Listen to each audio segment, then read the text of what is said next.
Alors, vous séchez. On n'a pas trouvé, hein. La mémoire, hein. Ouais, la mémoire.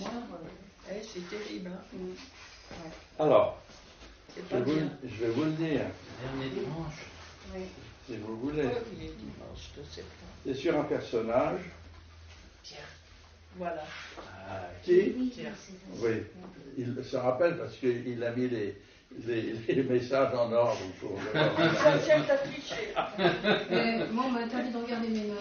alors. Oui, Ça sur Pierre. moi j'ai trouvé. Ah, en plus, Mais je t'ai aidé quand même. Hein. c'était Pierre et son sacrifice, non? Comment? Son sacrifice, enfin son... Ah oui, oui. Mais sur quoi, sur Pierre? Ah, bah ça, écoutez ce qu'il a enregistré, vous pouvez l'avoir sur Non, Internet maintenant. Oui, c'est vrai. Alors écoutez bien, parce qu'aujourd'hui, je vais vous parler sur un autre personnage. Et il s'agit de Jean-Baptiste. Alors on va lire au psaume 40, pas au psaume, en Ésaïe 40, les 11 premiers versets. Merci, je vais aller à Florence. Ésaïe 40, les 11 premiers versets. Alors je vous invite à, puisqu'on a à peu près 10 là, à lire chacun en tournant. Hein?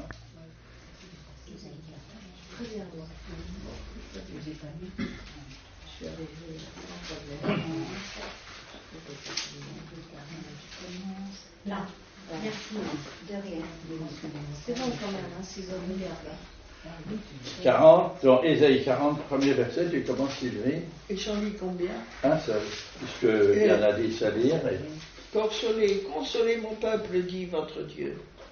Parlez au cœur de Jérusalem et criez-lui que son combat est terminé, qu'elle est graciée de sa faute, qu'elle a reçu de la main de l'Éternel au double de tous ses péchés.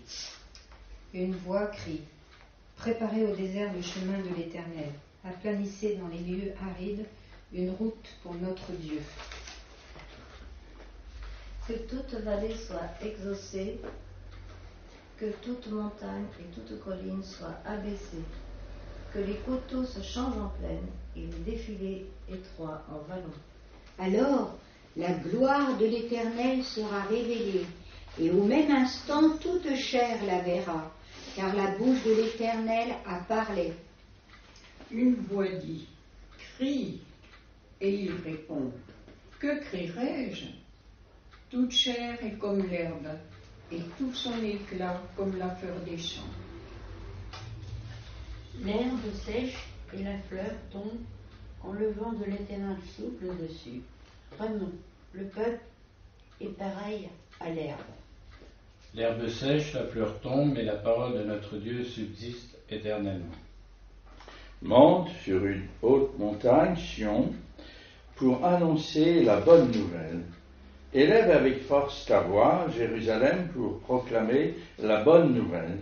Élève ta voix, n'aie pas peur, dis aux villes de Juda: voici votre Dieu. Le Seigneur, l'Éternel, vient avec puissance, et son bras lui assure la souveraineté. Il a son salaire avec lui, et sa récompense est devant lui.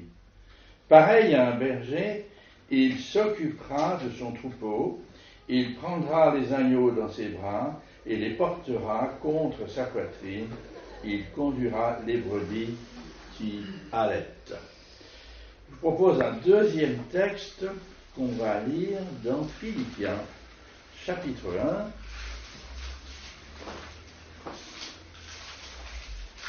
Philippiens, chapitre 1 et des versets 4 à 11. Voilà, si vous l'avez.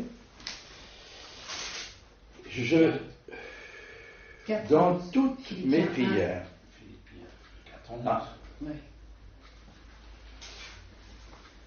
Et là, il s'agit donc de l'apôtre Paul qui nous dit aujourd'hui: dans toutes mes prières pour vous tous, je ne cesse d'exprimer ma joie, à cause de la part que vous prenez à l'Évangile depuis le premier jour jusqu'à maintenant.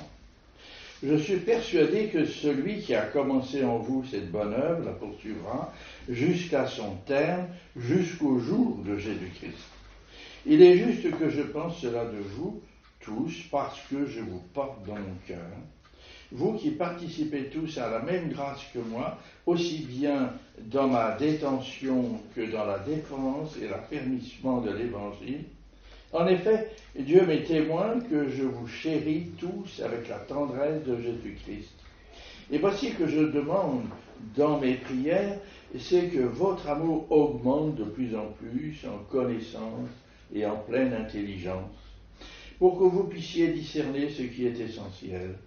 Ainsi vous serez purs et irréprochables pour le jour de Christ, remplis du fruit de justice qui vient par Jésus-Christ, à la gloire et à la louange de Dieu. Et puis je vous propose encore un texte, c'est bien lire la Bible. En Luc, chapitre 3, du verset 1 à 6.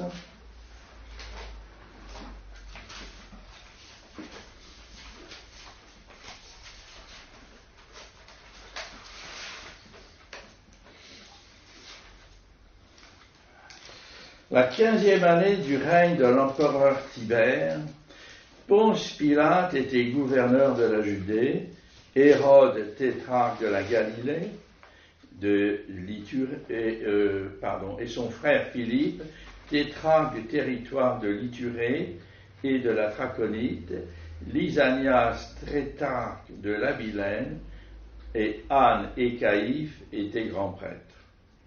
C'est alors que la parole de Dieu fut adressée à Jean, fils de Zacharie, dans le désert. Et Jean parcourut toute la région du Jourdain. Il prêchait le baptême de repentance pour le pardon des péchés, conformément à ce qui est écrit dans le livre des paroles du prophète Ésaïe. C'est la voix de celui qui crie dans le désert, « Préparez le chemin du Seigneur, rendez ses sentiers droits. Toute vallée sera comblée, toute montagne et toute colline seront abaissées, et ce qui est tortueux sera redressé, et les chemins rocailleux seront aplanis, et tout homme verra le salut de Dieu. » Alors, toutes ces lectures pour s'intéresser à ce personnage de Jean-Baptiste. Vous voyez que lorsque Jean-Baptiste apparaît là, dans l'évangile de Luc, en Israël, il a à peu près une trentaine d'années. Il est un jeune homme. Il est majeur, puisqu'à l'époque, la majorité était à 30 ans. Pas 18 comme aujourd'hui, c'était 30 ans. Oui, c'était 30 ans. On avait le temps de mûrir. Aujourd'hui, on ne mûrit plus. On reste ado jusqu'à 50 ans. C'est ça. Et vous voyez, Jean sort du désert. C'est son arrière-plan. Il est habillé, comme on est habillé dans le désert, d'un vêtement de poil de chameau, d'une ceinture de cuir. Il se nourrit de sauterelles et de miel sauvage. C'est un frugal, rien de trop, juste le nécessaire. Mais il a un message percutant qui parle à la foule. Et ce message percutant, c'est un appel à la repentance. Très difficile comme message. Très difficile. Et cependant, il n'avait pas fréquenté d'école rabbinique. Il n'avait pas suivi l'enseignement de grand maître, comme Paul avait suivi celui de Gamaliel. Non. Jean-Baptiste avait été mis à part par Dieu dès sa naissance. Et c'est Dieu le Père qui lui-même l'a enseigné dans le désert et qui lui a donné le message, n'est-ce pas, qu'il devait apporter au peuple.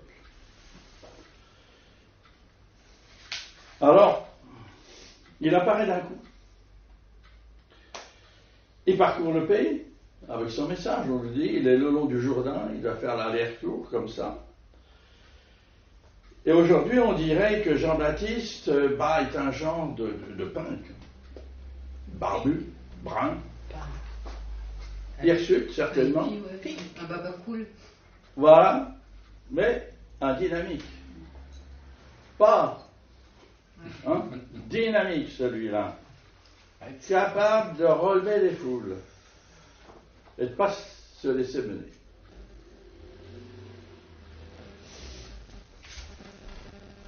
Et là, un message percutant.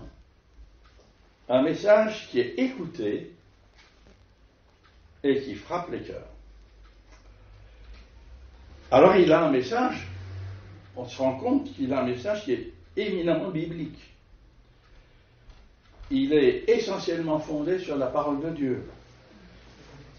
Il rappelle l'enseignement éthique, spirituel et prophétique de la parole de Dieu. C'est ça qu'il rappelle. Dans la pureté de la parole. De ce que tout le monde connaissait à l'époque, l'Ancien Testament. Puisqu'ils l'avaient tous appris à la synagogue à l'époque. Tous les enfants, garçons ou filles, allaient à la synagogue apprendre à lire dans les textes bibliques. Alors, il arrive à un moment de l'histoire d'Israël, un moment très précis aussi. Pas un moment comme ça, c'est très précis. Il arrive au moment où le peuple est désespéré. Il est désespéré par l'occupation romaine, par la corruption des dirigeants,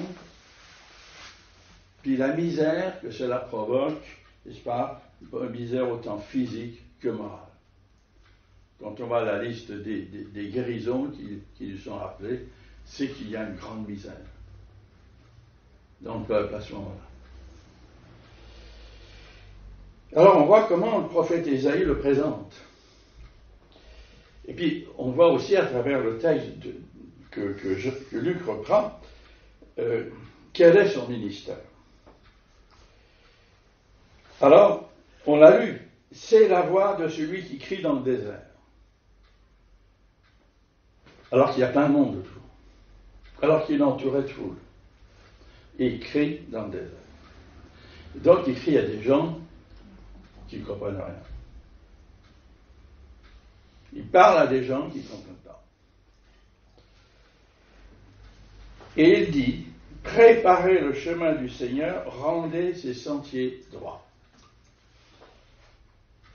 Toute vallée sera comblée, toute montagne et toute colline seront abaissées, ce qui est tortueux sera redressé, et les chemins rocailleux seront aplanis. Puis il y a une conclusion. Tout homme verra le salut de Dieu. Alors quand on lit cela, la mission de Jean, qui est envoyée par notre Dieu, c'est combler des vallées, c'est araser des montagnes et des collines, vous voyez, c'est redresser des chemins tordus, c'est aplanir des chemins rocailleux. C'est un travail de terrassier. C'est du boulot de terrassier. Aujourd'hui, on dirait qu'il faut un bulldozer. Il faut une armée de bulldozers pour faire ça. Et il est tout seul. Il est tout seul. Tout ça, ça veut dire que son message va toucher au fondement et aux fondations de la société juive. C'est là l'objectif de son message. Et notre Dieu lui demande ce message de ramener la vérité de la fondation du peuple et les raisons de l'existence du peuple. Les raisons de ce peuple si spécial aux yeux de Dieu. C'est ça son message. Parce que la société juive du temps de Jean-Baptiste et du Seigneur Jésus, on se rend compte en lisant les évangiles, elle est bien malade. Elle est très malade. Elle est loin du ministère que Dieu le Père lui avait confié. Et n'est-ce pas? Vous vous souvenez, en libérant le peuple de l'esclavage d'Égypte et en lui donnant le décalogue, les 10 lois, et puis toutes les lois sociales, toutes les lois morales, toutes les lois spirituelles, on a 5 livres de lois. Hein? Pour faire, Dieu, ce que voulait faire, c'était un peuple différent des autres peuples. Un peuple où Dieu le Père se plairait. Mais ce n'est plus le cas depuis longtemps. Depuis des siècles, ce n'est plus le cas. Et le temps de Jean-Baptiste, et bien sûr celui du Seigneur Jésus, la nation juive n'est plus depuis longtemps le pays où coule le lait et le miel. Il n'y a plus d'abondance, en aucun domaine. Depuis plus d'un siècle, déjà, les Romains sont là. Et ils ont transformé le pays en une colonie. C'est-à-dire, on racle tout. Et tout va à Rome. Et ce sont en plus des rois imposés par Rome qui dirigent le pays. C'est pour ça que Luc les mentionne. Et en plus, ce ne sont pas des juifs, ou des moitiés de juifs. Vous voyez la situation. C'est pour ça qu'ils sont toujours à la limite de la révolte. Et depuis le retour de l'exil, donc de l'exil en Babylonie, la caste religieuse des pharisiens impose un culte formel au temple. Et la vie courante, quotidienne, elle est soumise à de multiples règles qui durent toujours aujourd'hui chez les Juifs. Elles durent toujours. C'est pour ça que beaucoup de Juifs sont sortis pour échapper à ces règles. Mais ceux qui veulent rester fidèles sont soumis aux règles, à ces règles infernales, qui étouffent toute relation sereine et bienfaisante avec Dieu. Ça étouffe tout. Moi, je me souviens, dans l'immeuble que j'habitais à Paris, il y avait une famille juive qui habitait en face, qui était fondamentaliste, mais les jeunes filles de la maison, elles étaient toujours devant la porte à attendre que quelqu'un appuie. Oh. Ouais. Parce que vous ne pouvez pas appuyer sur le bouton pour ouvrir la porte. À cause de l'électricité. À cause des règles pharisiennes qui sont toujours là. Et la vieille dame, la vieille grand-mère, regardait par la fenêtre. Hein. Si les jeunes faisaient bien. Faut pas toucher. En fait, la 1. Attends, on ne va pas s'étendre là-dessus. Tu auras tout le temps à la gare, si tu veux bien. Pour vous montrer, moi j'ai eu des conférences avec une juive comme ça, mais c'était fou. Rien que pour manger, elle passait 5 minutes à faire toutes les ablutions, tous les bazars, tout. C'était fou. Vous voyez? Et ils vivaient là-dedans. Et le peuple et la nation juive vivaient cela dans l'humiliation la plus grande. Et la population ne supportait plus cela. N'est-ce pas? Le peuple souffrait matériellement, spirituellement. Et c'est ce qui explique qu'il était au bord tout le temps de la révolte. Il y avait le parti des Zélotes, qui était un parti qu'on dirait terroriste aujourd'hui. Parti des Zélotes. Et c'est dans ce contexte que la voix et le message de Jean-Baptiste s'élèvent. Et son message est un appel à la repentance pour le pardon des péchés commis par la nation et le peuple dans des difficiles circonstances. Vous voyez, des circonstances sociales compliquées, des circonstances religieuses qui sont invivables dans lesquelles vit le peuple. Alors vous voyez, ce sont des collines de corruption qui sont là à araser, des montagnes de blasphème, parce qu'il y a plein de blasphèmes partout, des chemins tordus qui sont imposés par les règles religieuses. C'est cela que Jean-Baptiste va dénoncer.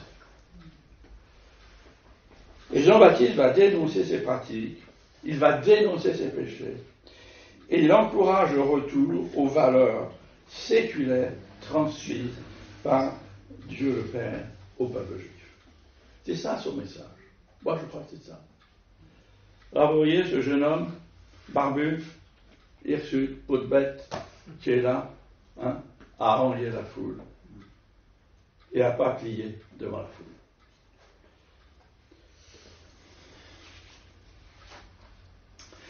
Et le cœur du message de Jean-Baptiste, c'est la repentance. C'est la repentance. Et la repentance, ça implique que lorsque nous comprenons, n'est-ce pas, par notre intelligence et nos sentiments, que nous pratiquons un péché, bien sûr, nous le confessons, mais aussi qu'on va décider, aidé par le Saint-Esprit, qui nous invite, de nous en séparer du péché et d'y renoncer, et de prendre position, d'y renoncer, de changer de comportement, c'est ça que ça veut dire, pour ne plus pécher et mettre en pratique la parole de Dieu dans notre vie. De faire un changement dans notre pensée, dans notre cœur. C'est faire le demi-tour, n'est-ce pas? C'est dans notre comportement et notre vie pour revenir dans la grâce et l'amour de Dieu. C'est ce que nous voyons dans la suite du chapitre 3 de Luc, quand Jean-Baptiste répond aux questions de la foule, aux collecteurs d'impôts et aux soldats. Luc nous dit, au chapitre 3 de son évangile que nous avons lu, et au verset 3, il dit quelque chose d'important. Il nous dit que Jean-Baptiste prêchait le baptême de repentance pour le pardon des péchés. Et quand on regarde ce que ça veut dire, le baptême de repentance pour le pardon des péchés, ça veut dire le changement de vie, ça veut dire le changement d'habitude, de pensée, de pratique, ce qui va entraîner, n'est-ce pas, vraiment un changement de vie, comme on dit aujourd'hui, un changement de valeur et de sens. C'est ça qu'on dit aujourd'hui. Ce qui conduit, n'est-ce pas, à prendre conscience des péchés qui s'accumulent, hein, parce que l'histoire du peuple, ça a commencé petit à petit, puis c'était devenu des montagnes. Et on trouvait ça normal. Les religieux trouvaient ça normal, ils s'arrangeaient avec ces montagnes. Ils y voyaient ces montagnes. Ce sont des montagnes écrasantes, qui font souffrir et qui barrent l'horizon. On n'a plus d'horizon. Et comme ça que le peuple était. Et ce qui nous amenait ces gens à se faire baptiser, parce que c'était un geste physique, visible, public, pour dire « j'ai compris, je change ». C'est ça que ça voulait dire. Et ces gens devaient partir de là en vivant, en étant pardonnés et en vivant autrement. Alors, cette mauvaise vie, parce qu'on a besoin de pardon, on a besoin du pardon de notre Père Céleste pour vivre sereinement. On a besoin d'être lavé, on a besoin d'être purifié, on a besoin d'être sanctifié des influences, des mauvais modèles que nous recueillons dans le monde. Et on a besoin du pardon de Dieu pour revêtir la vie nouvelle. Sinon, on ne peut pas revêtir la vie nouvelle que notre Dieu nous donne si généreusement et gratuitement. Et Jean-Baptiste appelait, n'est-ce pas, ceux qui baptisaient à produire des fruits, ça c'est au verset 8 de Luc, à produire des fruits qui confirment le changement d'attitude. Donc il y avait quelque part un changement profond qui s'opérait. Il préconisait que chacun partage ce qu'il a avec ceux qui n'ont rien. Tellement la misère était grande à l'époque. Et qu'il y en a qui s'enrichissaient aux dépens des autres. Ils s'enrichissaient aux dépens des autres. C'était comme ça, la société. Donc, c'était ça la grande règle, partager. Et parce qu'on partageait, eh bien ceux qui étaient pauvres commençaient à avoir de l'espoir. Aux collecteurs d'impôts, Jean-Baptiste leur dit d'être justes. Parce que les collecteurs d'impôts, du moment qu'ils donnaient à l'État romain ce qu'ils devaient, ils pouvaient prendre ce qu'ils voulaient. C'est pour ça qu'ils étaient mal vus. Aux soldats, Il dit de ne plus piller, parce que les soldats, ça pille. Ça a tous les droits. Mais de se contenter de leur solde. Et Jean-Baptiste annonce ainsi la venue du Seigneur, qui donnera à tous ceux qui le veulent une vie nouvelle, la vie nouvelle. Et il va annoncer ainsi la bonne nouvelle. Et c'est comme ça qu'il est le précurseur du Seigneur Jésus. Alors, si on fait un parallèle avec aujourd'hui, où nous vivons dans un monde qui rejette les valeurs de l'Évangile, et qui les rejette vraiment de plus en plus. Et on se demande même s'ils savent encore ceux qui font les lois, s'ils savent que ça existait un jour. On se demande quand on voit les lois qui pondent. Hein? Cependant, la parole de Dieu, c'est les fondements de notre société. C'est les fondements de notre civilisation. De notre civilisation occidentale en Europe, c'est les fondements. Et cette attitude négative de rejet dans tous les domaines commence à gagner des églises, à gagner bien des églises déjà. Même en France, même des églises évangéliques. Les mouvements évangéliques commencent à être gagnés par ces mouvements-là. Donc on a à se repentir, comme ces hommes et ces femmes du 1er siècle ont eu à se repentir. Afin d'être prêts quand notre Seigneur reviendra, parce que là il est à la porte, quand il reviendra chercher son Église pour nous appeler à entrer dans la gloire de son royaume, qu'on lira tout à l'heure, un joli texte dans Ésaïe, cet après-midi, sur la beauté de ce royaume. Vous voyez, c'est par ce message de repentance que Jean-Baptiste a préparé le chemin du Seigneur, qui va suivre, tout de suite après, ils vont se chevaucher l'un derrière l'autre. Et pour nous aujourd'hui, notre mission est comme celle de Jean-Baptiste, qui lui était juste, vous voyez, avant la venue du Seigneur, il est la voix de celui qui crie dans le désert, préparez le chemin de l'Éternel, faites une route bien droite pour notre Dieu. Et nous aussi, on est juste avant le retour du Seigneur, aujourd'hui. Et cette fois, il va venir pour juger le monde. Du temps de Jean-Baptiste, il venait pour le sauver. Maintenant, il vient pour le juger. Et nous sommes des témoins de la vie nouvelle, mais aussi des jugements qui vont tomber sur nous.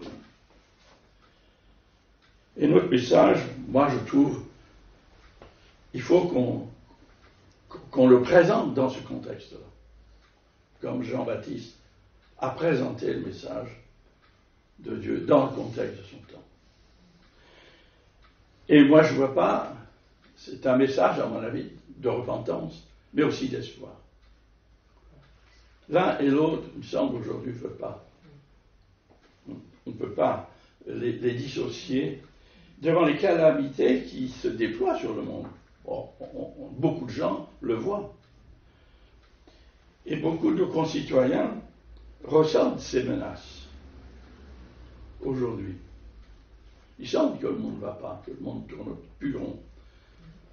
Et qu'il y a des menaces de toutes sortes qui planent sur nous. Il nous faut donc développer un message où le Seigneur Jésus est au centre, parce que notre Seigneur Jésus-Christ, nous dit Paul, est notre espérance. Dans la crise qui va venir, nous aurons aussi à lutter pour garder la foi, nous dit le Seigneur. Et notre foi, nous allons la garder si nous avons l'espérance de le voir un jour. Et de garder la proximité de notre relation avec le Seigneur, comme on l'a prié ce matin. Et l'espérance nourrie, n'est-ce pas, par la foi, en l'œuvre parfaite de notre Seigneur Jésus-Christ, n'est-ce pas, à la croix. Se souvenir de la croix. Se souvenir que c'est au pied de la croix qu'on va se repentir. Une espérance qui va reposer sur la résurrection des justes et des injustes. pour le jugement devant le tribunal de Dieu. C'est comme ça, la façon dont le Seigneur va revenir. Une espérance qui va fonder ses racines sur la victoire de Christ, n'est-ce pas, sur le péché, sur l'ennemi de nos âmes, et dont nous sommes les héritiers de cette victoire. Comme nous dit l'apôtre Paul en Tite, il dit, nous sommes devenus héritiers conformément à l'espérance de la vie éternelle. Et moi j'espère le Seigneur nous conduira à développer ces thèmes-là tout au long de l'année. Vous voyez, nous sommes aussi, comme Jean-Baptiste, un tournant de l'histoire du monde. Lui, il était un tournant de l'histoire du monde. Jean-Baptiste, n'est-ce pas, précède le Seigneur. Jésus, qui par son ministère, n'est-ce pas, son œuvre, son sacrifice à la croix, va mettre un terme à l'ancienne alliance et créer le monde nouveau de l'Église. C'est ça le grand tournant qui est là dans le Nouveau Testament.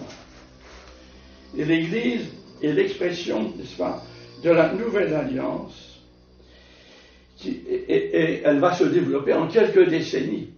Vous voyez, une génération, après une bonne trentaine d'années, et l'Empire romain va mettre fin, Dieu va permettre à l'Empire romain de mettre fin en 70, avec la prise de Jérusalem, encore une révolte, avec la prise de Jérusalem et la destruction du temple.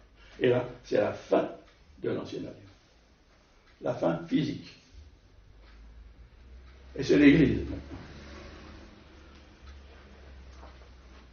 N'est-ce pas? Aujourd'hui, on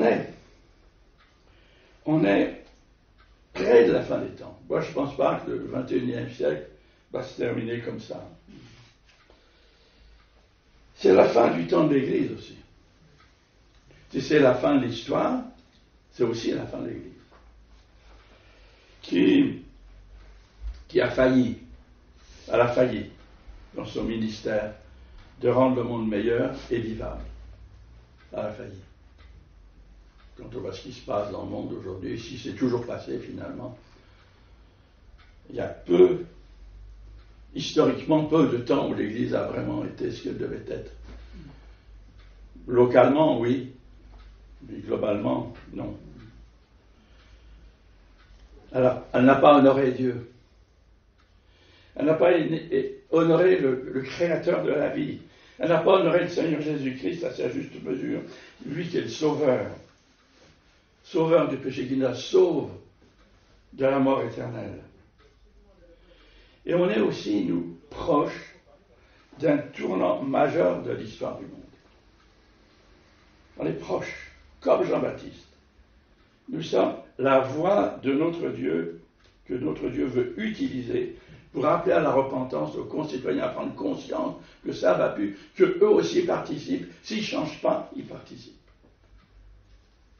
Et qu'il leur faut changer de voie pour entrer dans un autre paradigme, qui est celui de l'éternité. Oui. Et moi j'espère qu'il y aura beaucoup de sauvés de la dernière heure, comme on lit dans l'enseignement du Seigneur. Et qu'avant le retour, n'est-ce pas, de notre Seigneur et la fin de l'histoire du monde, il y aura encore une grande moisson qui pourra être faite. Et moi je pense que un peu de notre existence là, elle pour être les témoins de cet amour, parce que c'est de l'amour que notre Dieu veut déverser sur le monde, de cet amour que notre Dieu veut déverser sur Rochefort et ses environs. N'est-ce pas? Et que notre Seigneur donc nous donne les bonnes paroles, et les bonnes attitudes, qui interpelleront les gens qui passent, les gens qu'on rencontre, et qui pourra être un pôle de salut pour beaucoup de personnes. C'est ce que je souhaite pour cette année. Bien sûr. Qu'on vive cela. Alors, moi, il me semble que c'est ces deux pôles-là qui doivent être au centre de notre témoignage, de notre message. C'est repentance, espérance, repentance, et les deux. peut-être parler d'espérance pour amener à la repentance. Mais je souhaite que le Seigneur nous débriefe son message pour qu'on puisse le communiquer. Et qu'on soit tous là où nous sommes, bien des continuateurs de l'œuvre de Jean-Baptiste, parce qu'en fait, il nous est donné comme modèle Jean-Baptiste. Alors pour conclure, et puis nous encourager, j'aimerais vous lire dans ce qu'on a lu en Philippiens 2 versets, les versets 9 à 11, en fait 3 versets.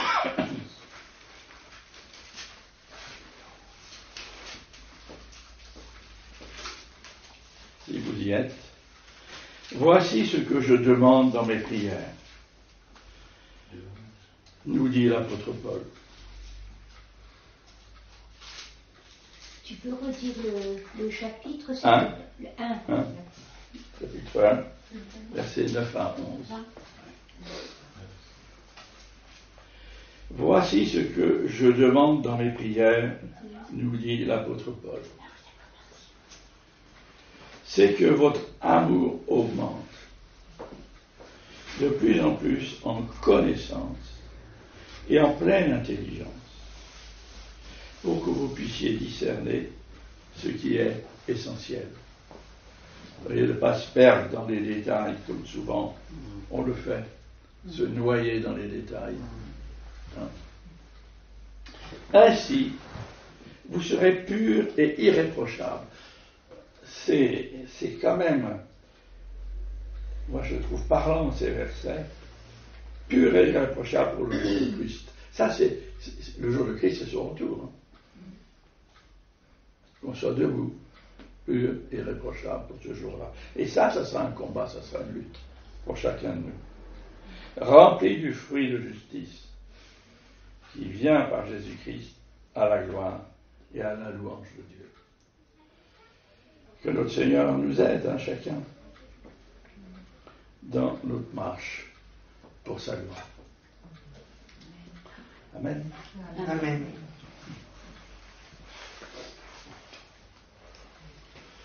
On va prier.